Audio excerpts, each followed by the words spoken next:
সুযোগ পেলে শেখ হাসিনার পক্ষে আইনি লড়াইয়ে নামতে চান আইন ও সালিশ কেন্দ্রের চেয়ারম্যান এবং সিনিয়র আইনজীবী জেড.আই খান পান্না।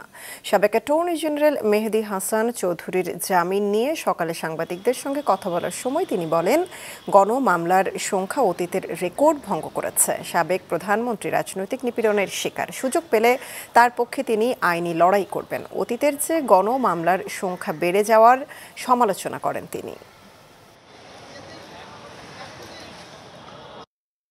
যদি সুযোগ হয় তাহলে শেখ হাসিনার পক্ষে লড়াই করব ট্রাইব্যুনালে কেন সব মামলাতেই তো গণহারে হচ্ছে যেটা অকল্পনীয় এবং আমার মনে হয় যে বাংলাদেশ স্বাধীনতা যুদ্ধের পরে এবারই সর্বপ্রথম এই গণহারে মামলা হচ্ছে। আপনি কি মনে করেন মিডিয়ার স্বাধীনতা আছে, গণমাধ্যমের স্বাধীনতা আছে পূর্ণ মাত্রায়?